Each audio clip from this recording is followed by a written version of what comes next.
Muy buenas tardes o noches. Ya está oscurito, entonces parece noche, ¿verdad? Pero apenas son las 7 de la tarde. Pues sean bienvenidos una vez más. Estamos aquí, Evangelio de Mateo, capítulo 10 para el día de hoy.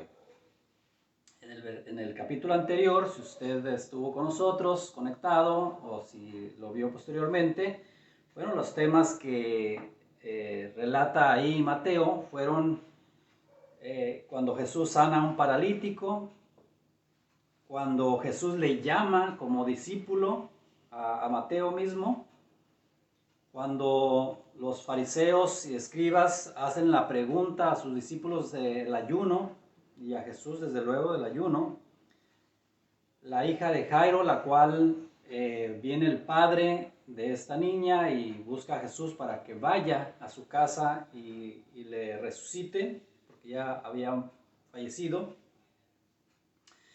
La mujer que yendo a casa de Jairo tocó su manto y fue sanada de una terrible enfermedad que estaba aquejándole por más de 12 años. Y Jesús le dice, tu fe te ha salvado. Y asimismo, Jesús sana a dos ciegos reciben la vista, un mudo que habla, y en este caso particular, pues dice la palabra que se maravillaban, ¿verdad? Se maravillaban de lo que Jesús hacía porque era muy difícil, de acuerdo a la tradición, que una persona que no tenía habla pudiera ser liberado de el demonio que tenía dentro, que lo mantenía mudo, ¿verdad? De ese espíritu, más bien, de ese espíritu que lo mantenía mudo. Y finalmente, en el capítulo anterior, Jesús habla de la mies, de esa cosecha que ya está lista, esos campos que ya están blanqueando y que es necesario recogerlos y ponerlos a buen cuidado.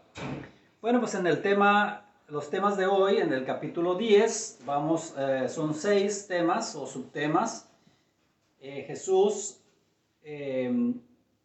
principalmente es el que narra, bueno, lo digo de esta manera, Mateo escribe lo que Jesús instruyó a sus discípulos en este capítulo.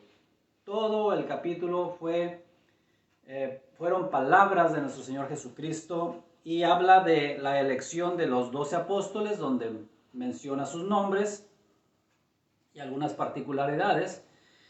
Y luego les envía en una misión, la misión de los 12. Les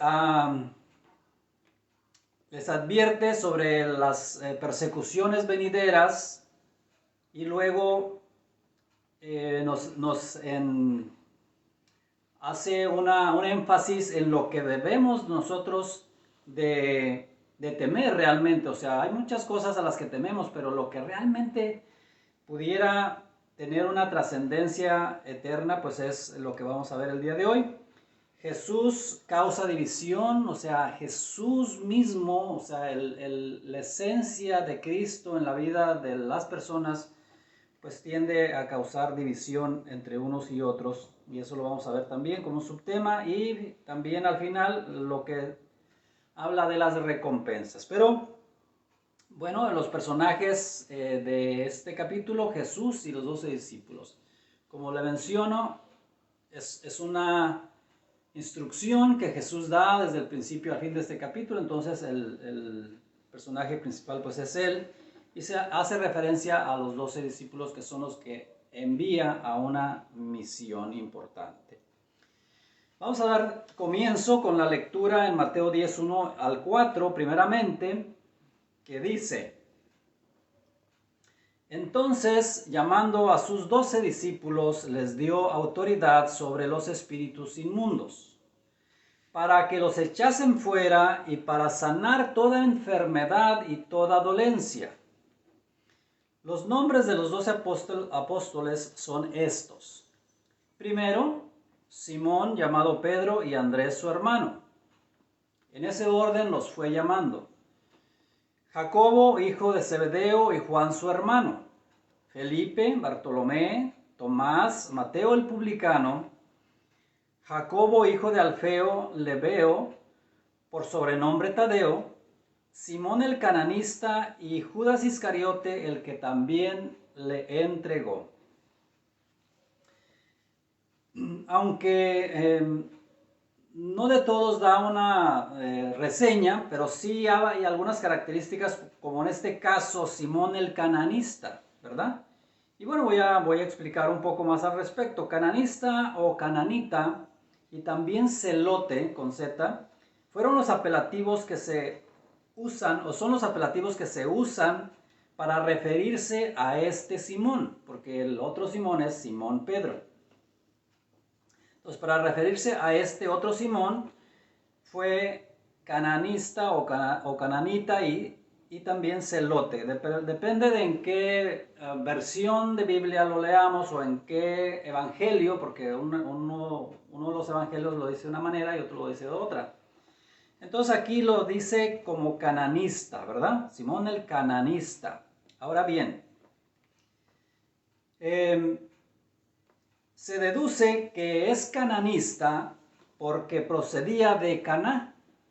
Entonces alguien que habitaba en Caná, pues era un cananista, así se le decía en ese tiempo. ¿Y por qué de pronto cambia la versión y dice celote en otra parte de la escritura? Bueno, porque existía una secta o grupo de fanáticos que pretendían un Israel libre, pero un Israel libre no en el sentido espiritual, sino en el sentido político. Recuerde que ellos habían sufrido muchas veces y aún en ese tiempo estaban bajo el imperio romano.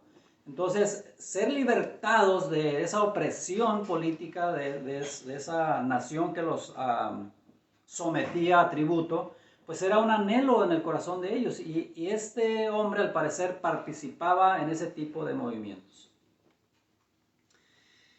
De algunos de ellos, Mateo solo da el nombre, como lo podemos ahí rápidamente repasar, en el caso que menciona aquí de Felipe, Bartolomé y Tomás, nada más del nombre, no da ninguna otra referencia. Y sabemos que de algunos de ellos pues eran pescadores y Mateo pues era el publicano. Entonces en este caso digamos que este último Simón pues también tenía una característica muy particular, que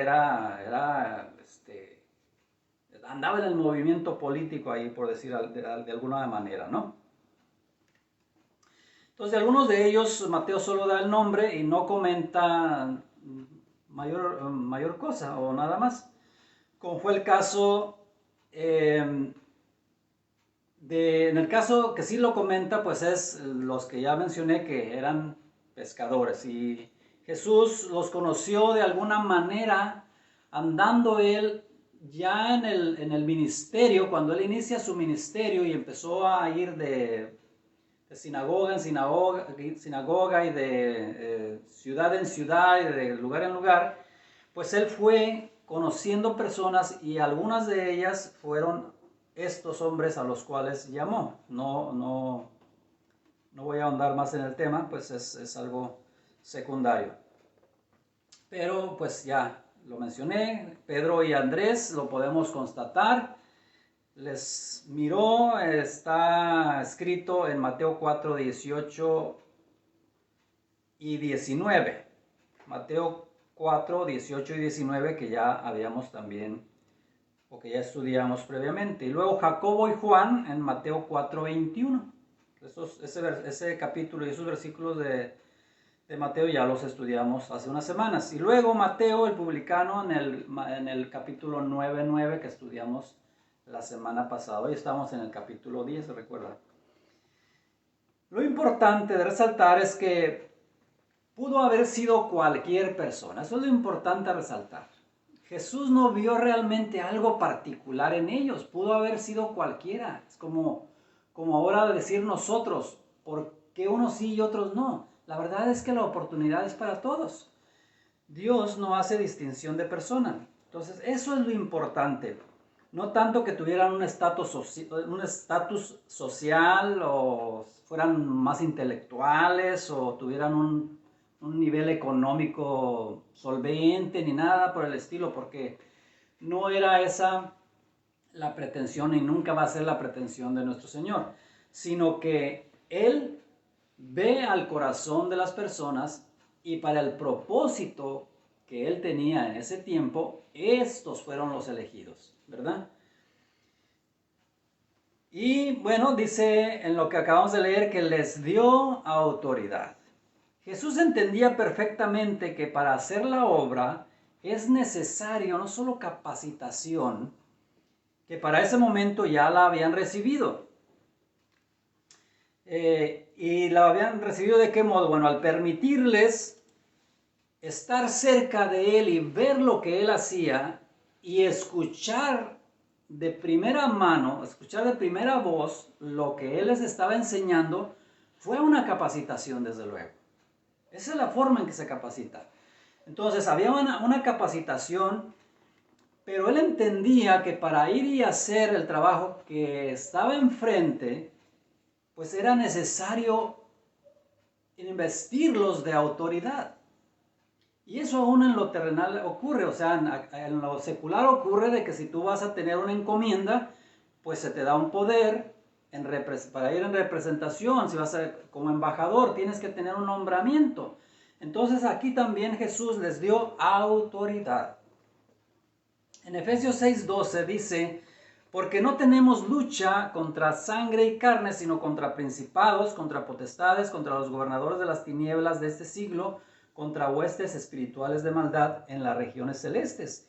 ¿Para qué les dio la autoridad Jesús? Lo leemos nuevamente en el capítulo 1. Entonces, llamando a los 12 discípulos, les dio autoridad sobre los espíritus inmundos. Esta era la razón de que él los invistió de autoridad. De modo que previo a enviarlos, los equipó primeramente, los equipó bien.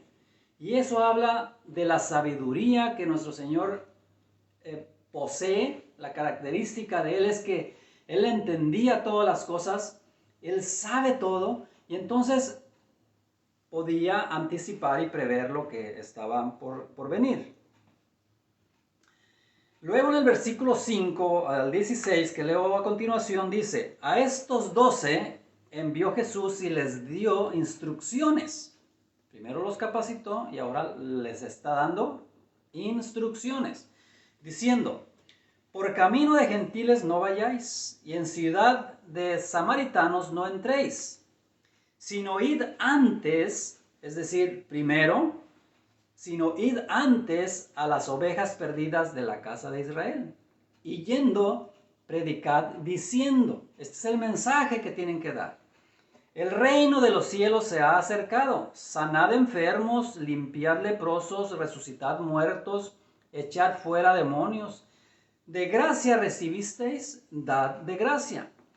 No os proveáis de oro, ni plata, ni cobre en vuestros cintos. En el cinto era donde en ese tiempo acostumbraban guardar el tipo de moneda de moneda que servía para cambiar o intercambiar cosas. Esa era la manera, no había una forma en ese tiempo a lo mejor de una cartera, sus pantalones no tenían bolsa o su vestimenta no tenía como las bolsas que tenemos ahora, eso evolucionó con el tiempo. Entonces en aquel momento era en el cinto. Y dice, no os proveáis de oro, ni plata, ni cobre en vuestros cintos, ni de alforja para el camino, ni de 2 túnicas, ni de calzado, ni de bordón, porque el obrero es digno de su alimento. Mas en cualquier ciudad o aldea donde entréis, informaos, quién en ella sea digno, y posad ahí hasta que salgáis. O sea, no se queden en cualquier lugar, vayan a un lugar de personas que tengan esta característica, que sean dignos. ¿Y qué es ser digno? Pues una persona de buen testimonio, ¿verdad? Una persona de buen testimonio, podemos entenderlo de esa manera.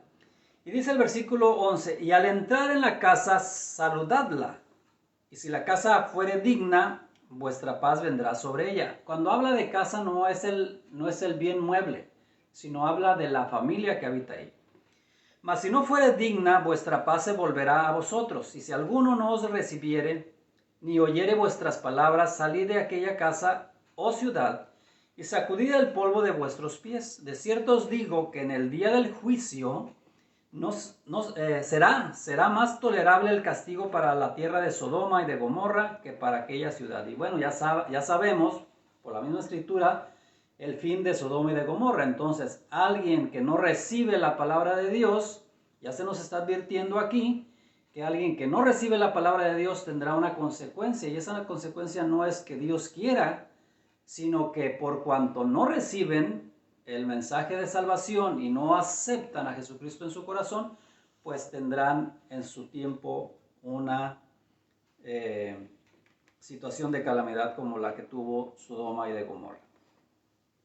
Ahora bien, Jesús envía a sus discípulos con instrucciones precisas. Lo notó, ¿verdad? Es una instrucción precisa. No es vayan a ver qué hacen, o ve y ahí en el camino, ahí se ponen de acuerdo a ver qué es lo que van a hacer el día de mañana. No, no, no. Jesús envía a sus discípulos con instrucciones precisas. Id primero al pueblo judío.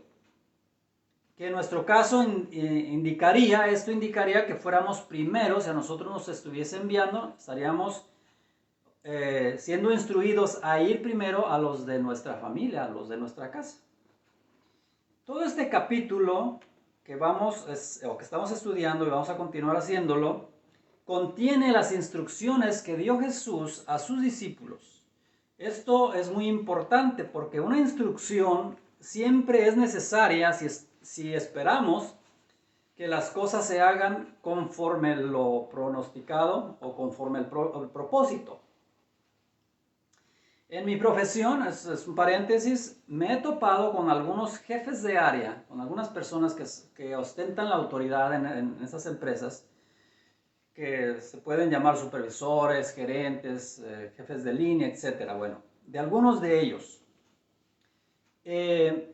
Me percaté que en ocasiones no instruían bien a sus subordinados, pero a la hora de pedir el resultado, lo querían bien hecho.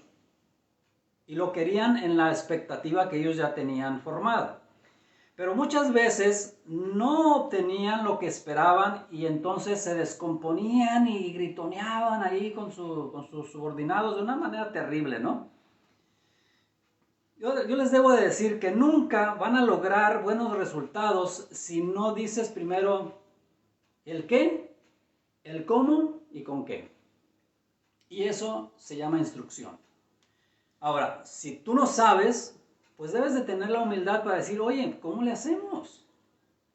Pero en este caso Jesús tenía toda la capacidad, todo el conocimiento, toda la ciencia para instruir de manera precisa a sus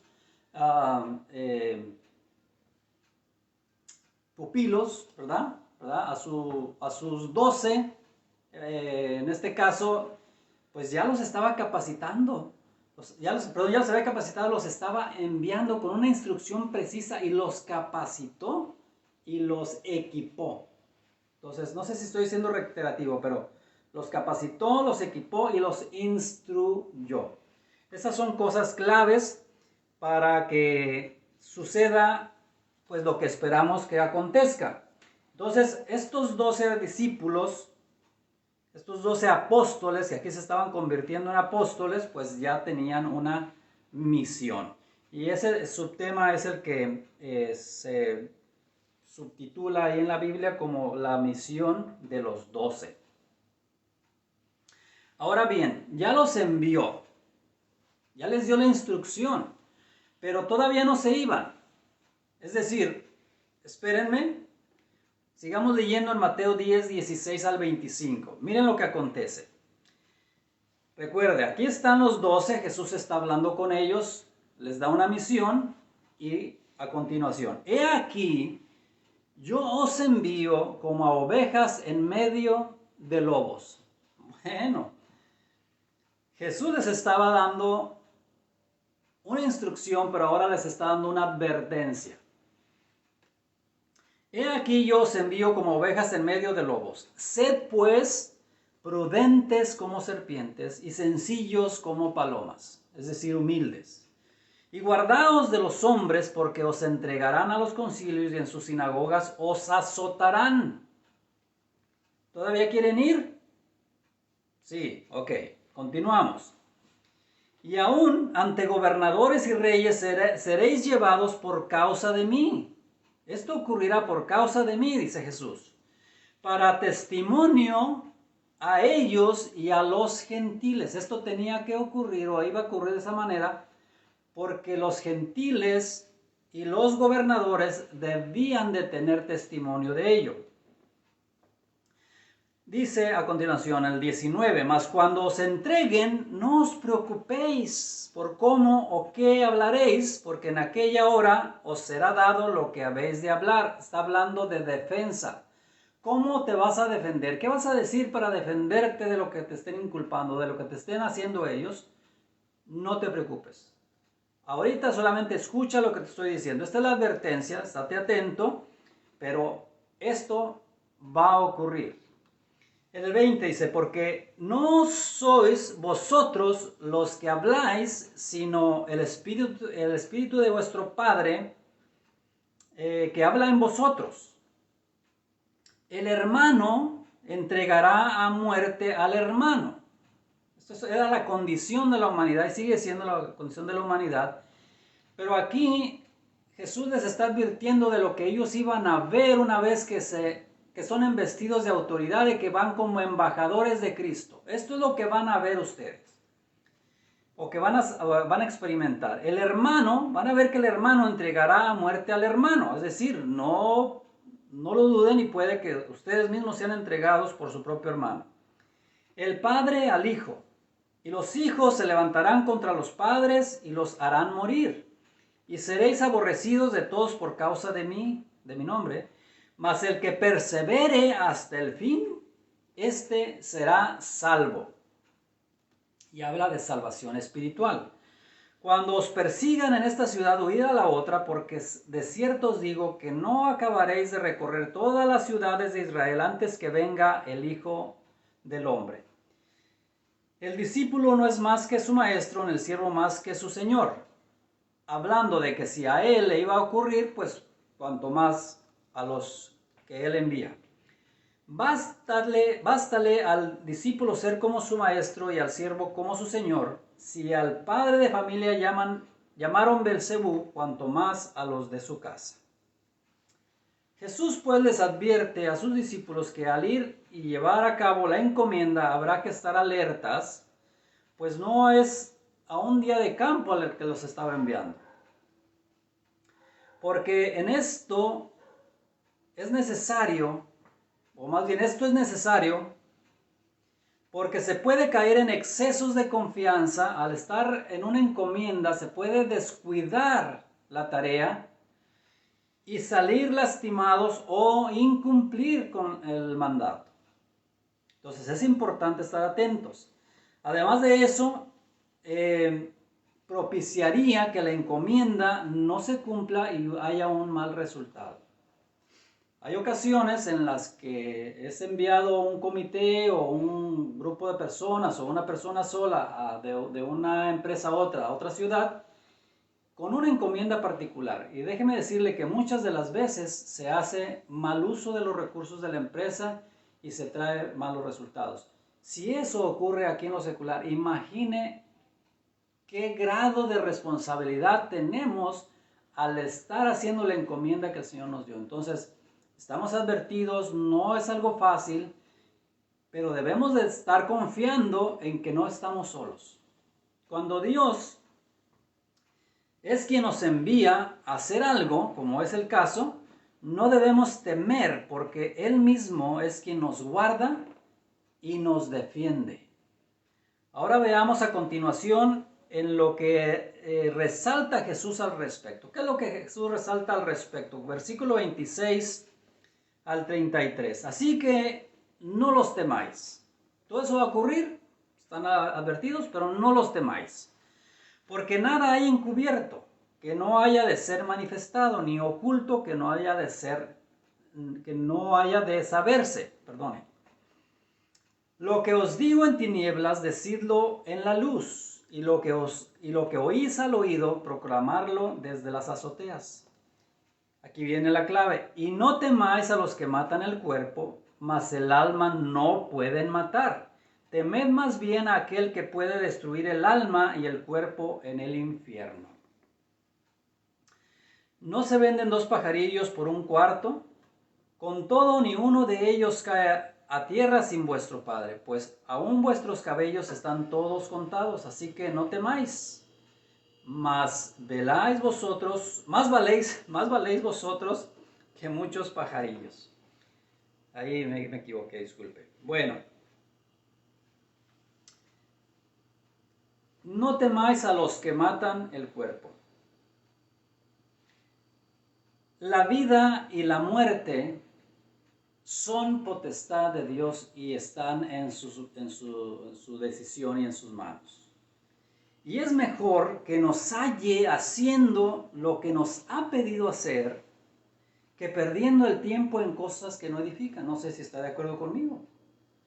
Será mejor que nos halle con la mano en el arado, aunque se nos hagan callos y aunque andemos pues sucios de la tierra y del sudor por andar trabajando la tierra. Eso es lo mejor. Y no todos lo quieren hacer porque pues es un trabajo cansado, es un trabajo que conlleva riesgos.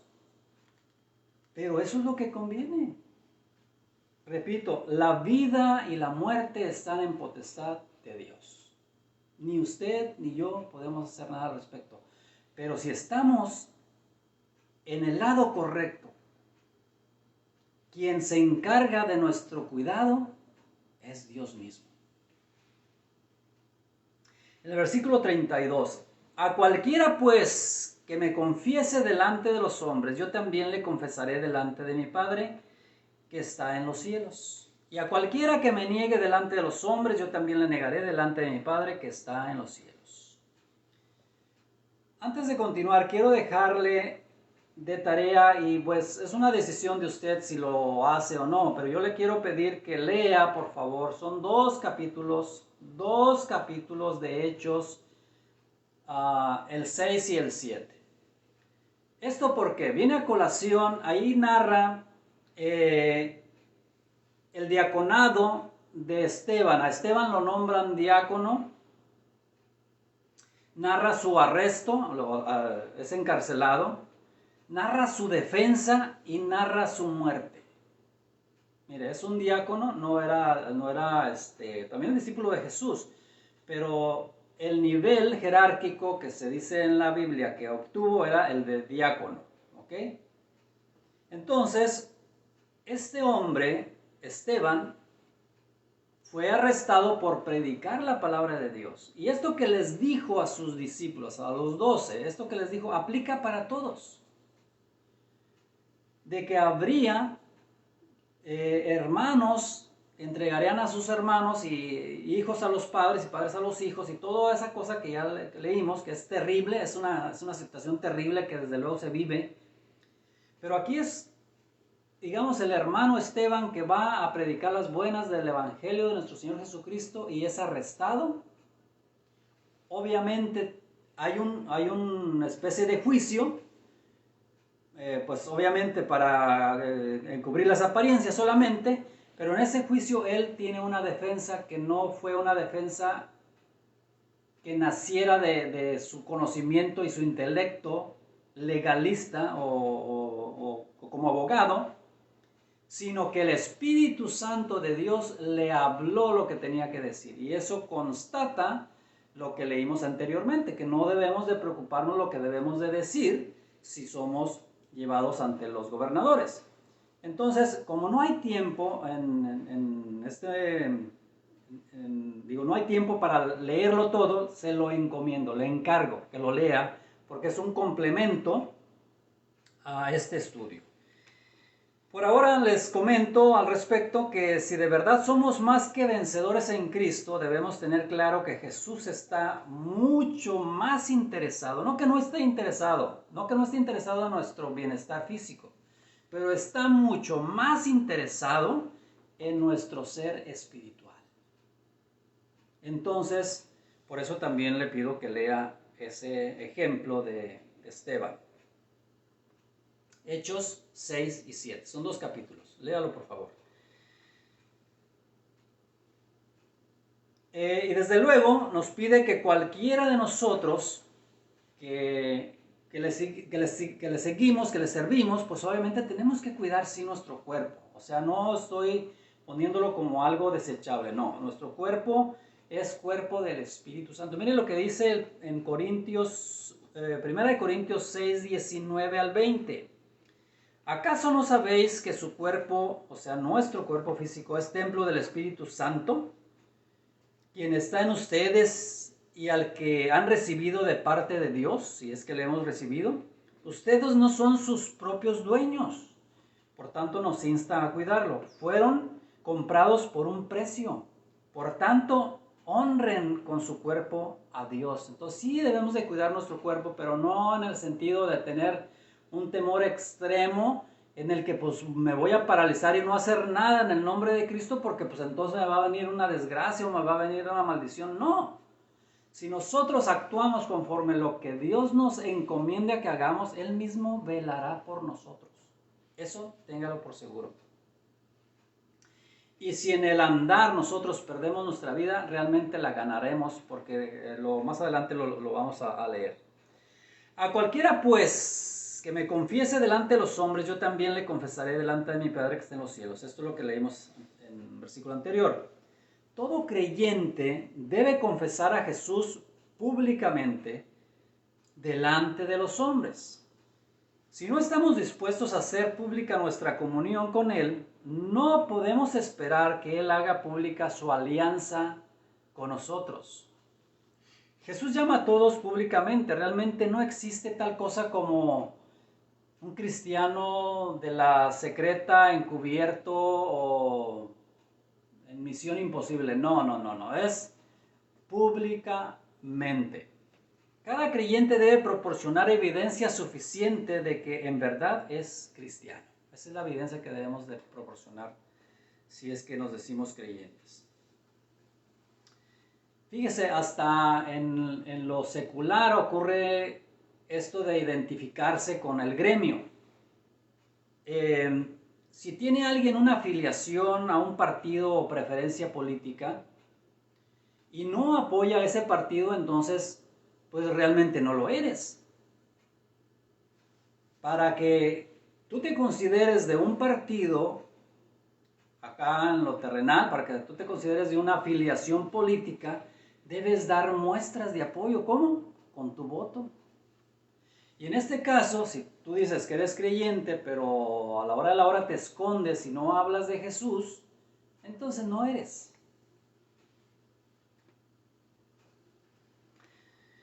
De manera que no hay tal cosa como que en el día postrero Dios diga, no te conozco, pero pásale, aquí hay lugar.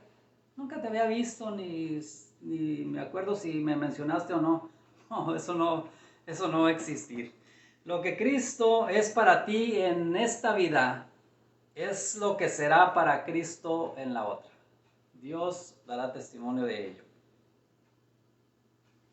En el versículo 34 que leemos, es cuando dice que Jesús causa división. Dice, no penséis que he venido para traer paz a la tierra. No he venido para traer paz, sino espada. Porque he venido para poner en disensión al hombre contra su padre, y a la hija contra su madre, y a la suegra contra su suegra, y a los enemigos del hombre serán los enemigos del hombre serán los de su casa. El que ama a padre y madre más que a mí no es digno de mí. El que ama a hijo o hija más que a mí no es digno de mí. Y el que no toma su cruz y sigue en pos de mí no es digno de mí.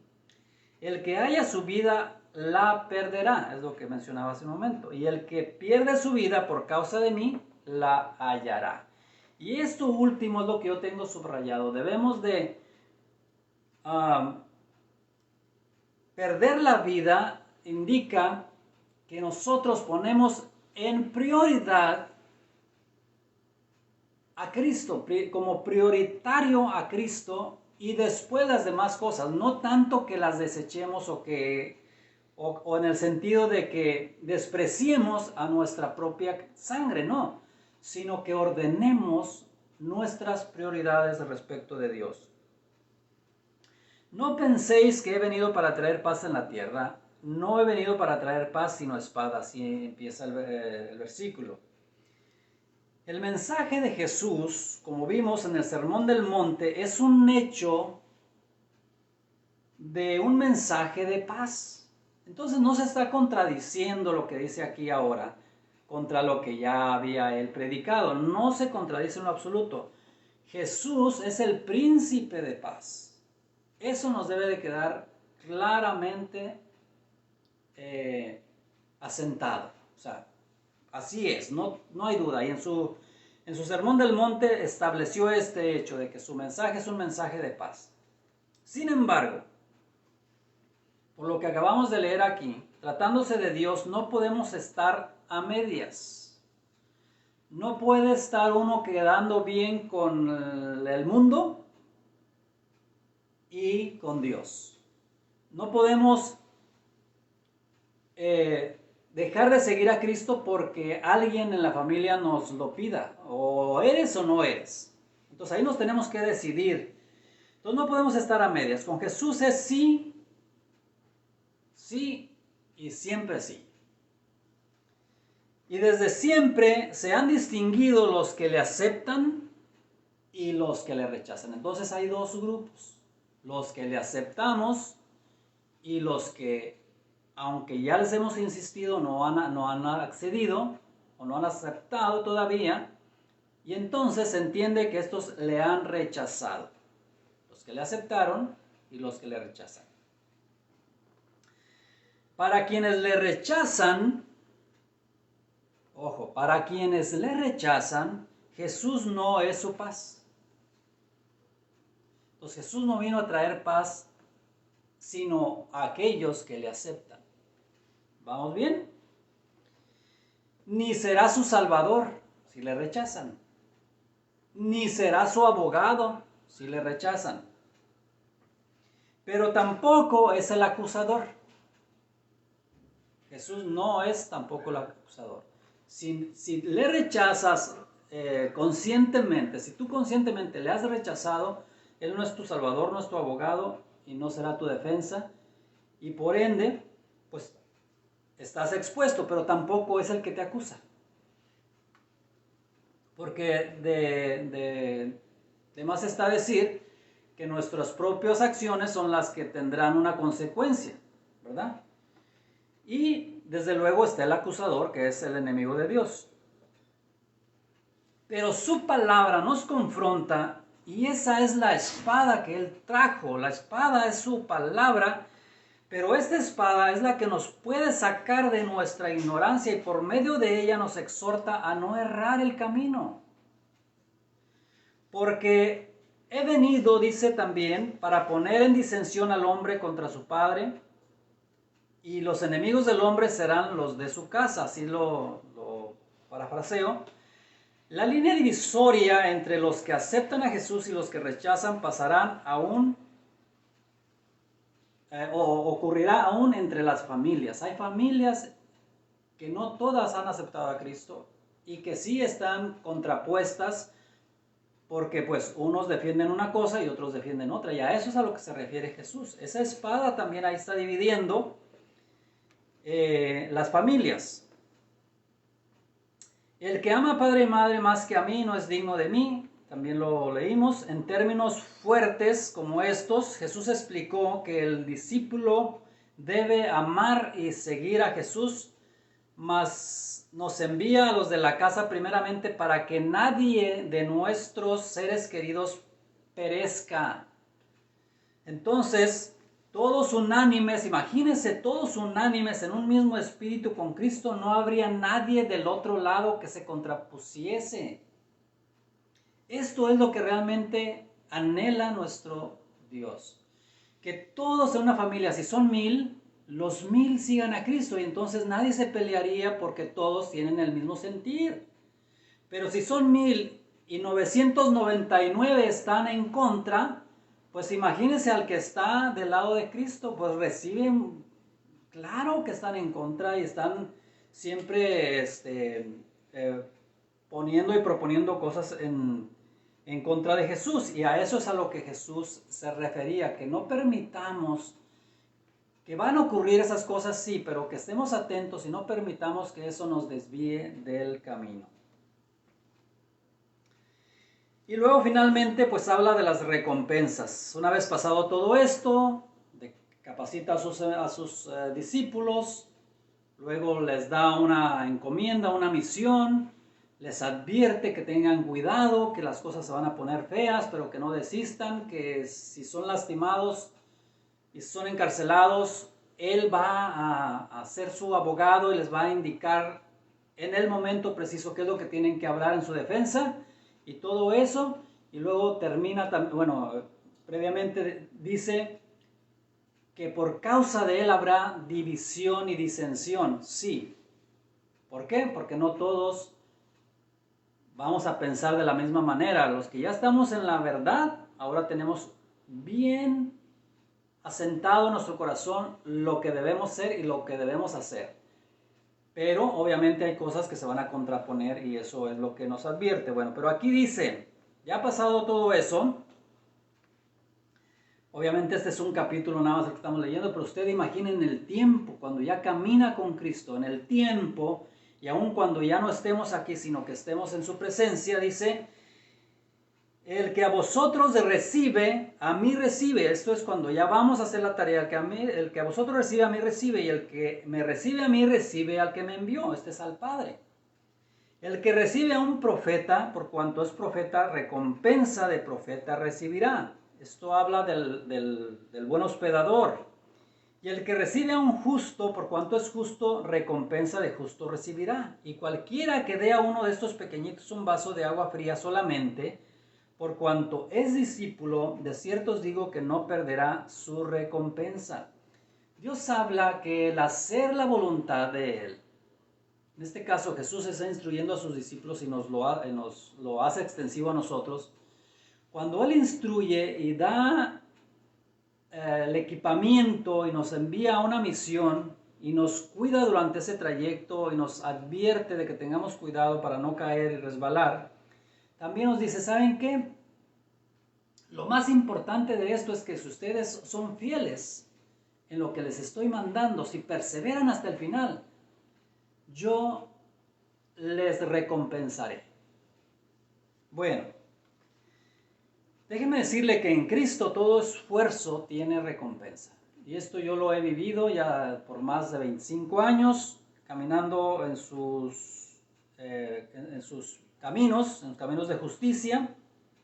Y no ha sido fácil, pero sí he visto su mano en mi vida, en la vida de mi familia. Nos ha cubierto, nos ha protegido, nos ha prosperado. Hablo de la salud y hablo de todas las cosas que hemos tenido necesidad. Él nos ha mostrado su fidelidad y nos ha dado fuerzas cuando ya no teníamos y nos ha restablecido la salud cuando ya no la teníamos o cuando la llevamos que se estaba menguando, se estaba extinguiendo nuestra vida. Él nos ha restablecido. No una, varias veces. Entonces en Cristo todo esfuerzo tiene recompensa. Y yo sé que es Él porque me lo ha hecho saber, me lo ha hecho sentir. No es algo que estoy tratando de poner como un testimonio ajeno, sino que yo lo he vivido en propia carne. Entonces, a mí me consta. Y debemos, como hijos de Dios, aspirar siempre a alcanzar las arras de la vida eterna. ¿En dónde o con quién? En Cristo Jesús. Porque no existe galardón más grande que el que van a recibir los fieles siervos de Dios. Mire cómo dice para terminar, termino con esto, Mateo 25, 23, que lo vamos a leer, si Dios lo permite, pues cuando avancemos, ¿verdad? Estamos en el capítulo 10 y esto es un anticipo del capítulo 25, el versículo 25, 23 de Mateo. Su Señor le dijo, bien, buen siervo y fiel, sobre poco has sido fiel, sobre mucho te pondré. Subrayado, entra en el gozo de tu Señor. ¿Qué persona consciente en sus facultades mentales completas no prefiere esta invitación a cualquier otra cosa que el mundo te ofrezca. Pero Jesús lo dijo, y lo acabamos de leer, no va a ser una misión fácil. Ser creyente no es algo sencillo. Y si no, pregúntenle a todos los que desertaron, a los días, a los meses, a los años, que ya ahorita están apartados totalmente de las cosas de Dios y vueltos al mundo, es decir, revolcándose en el pecado como cerdos nuevamente. Es terrible, es una palabra fuertísima, hermanos, pero es la verdad. ¿En qué lugar de la mesa se quiere usted sentar? El Señor les bendiga. Continuaremos la próxima semana si el Señor lo permite. Bendiciones.